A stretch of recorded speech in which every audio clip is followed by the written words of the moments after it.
জার্মানিতে পেলে নার্সারির বাচ্চাদের ক্লাস এভাবেই হয়। এই দৃশ্য প্রায় প্রতিদিনই আমি দেখি।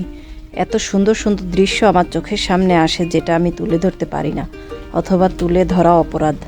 কিছু বিষয় তুলে ধরলাম যেটা নিজেকে কন্ট্রোল করতে পারিনি। তাই বিষয়টা হচ্ছে, আমাদের দেশে 2 বছর 3 বছর 4 বছরের বয়সের বাচ্চারা যখন ধুলামাটি দিয়ে খেলা করে অথবা ধরতে চায়, সেটা এত বেশি বড় অপরাধ বাবা মা মনে করে তাদেরকে সারাক্ষণ শাসনের মধ্যে রাখে। এটা ধরো না, এটা করো না, এটা ময়লা, এই সেই এত বেশি ডিসিপ্লিন তাদেরকে শেখাতে যায়, বাচ্চার মানসিক বিকাশ নষ্ট করে ফেলে। আর এখানে আমি যে দৃশ্য প্রতিনিয়ত দেখি আর আমার এত ভালো লাগে যে বাচ্চাদেরকে পর্যাপ্ত খেলাধুলার সুযোগ দেয় তাদের মানসিক বিকাশের জন্য।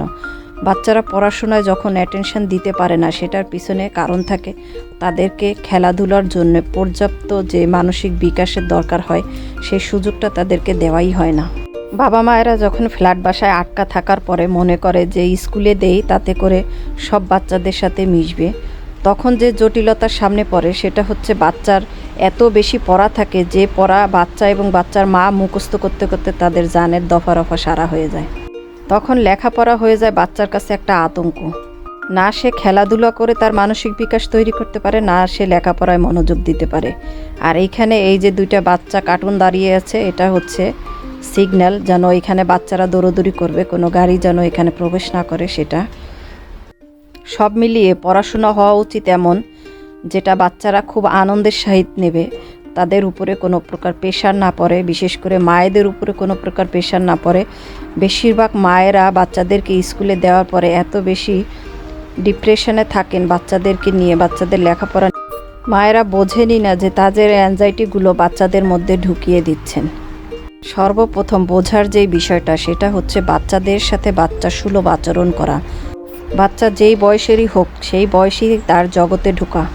কিন্তু আমরা বেশিরভাগ বাবা মারাই উল্টাটা করি, যে বাচ্চাকে না বুঝে সবসময় চেষ্টা করি আমি যেটা করতেছি, আমি যেটা দেখছি, আমি যেটা জানি সেটাই বাচ্চাকে শেখানোর জন্য পর্যাপ্ত চাপ দেওয়া হয়।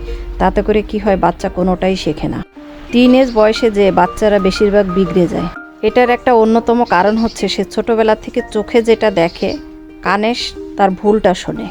সহজভাবে বোঝাতে গেলে সে যেটা দেখছে, শুনছে এবং যেটা সে ফিল করছে, এর কোনো কিছুর মধ্যে তার মিল থাকে না, যার জন্য সে তার নিজের মতো করে আলাদা একটা জগৎ তৈরি করে ফেলে এবং সেই জগতে টিনেজ বয়সে বড়রা কখনোই ঢুকতে পারে না। বাচ্চা যেই সারাউন্ডিংয়ে বড় হচ্ছে, সেই সারাউন্ডিংয়ে সব কিছু যদি মিল থাকে, যেমন সে চোখে যেটা দেখতেছে, কানে যেটা শুনতেছে এবং যেটা উপলব্ধি করতেছে, সব কিছুর যদি একটা মিল থাকে, সেই বাচ্চা কখনোই বিগড়ে যায় না। কষ্ট হলেও সত্যি একটা মানসিক তৃপ্তি পাচ্ছি।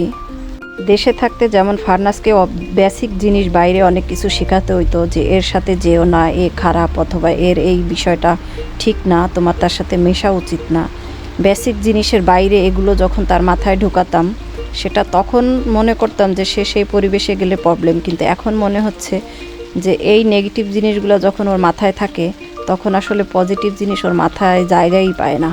আমাকে এখন আর ওকে বলতে হয় না যে তুমি এখানে যেও না, এটা করো না, সেটা করো না। বাস্ট এইটুকু শেখাতে হয় যে তুমি এখানে যাও, কিন্তু প্রবলেমটা এটা তুমি বুঝে চলো, যেন তোমার কোনো নিজের সমস্যা না হয়। ফারনাজের স্কুলে যাওয়াটা ছিল অনেক বেশি কঠিন বাংলাদেশে, এবং সে প্রায় সময় স্কুলে যেতে চেত না। কিন্তু এখন সে নিজেই বোঝে এবং সে নিজেই বলে যে আম্মু, আমি এমন একটা স্কুল খুঁজতেছিলাম, স্কুলটা আমার মনের মতো হয়েছে, বন্ধুগুলো আমার মনের মতো হয়েছে। ক্লাসের ম্যাডাম এবং বন্ধুরা যখন ওকে ভালোবাসে, সাপোর্ট করে, তখন ওর আস্থার জায়গাটাও খুঁজে পায়।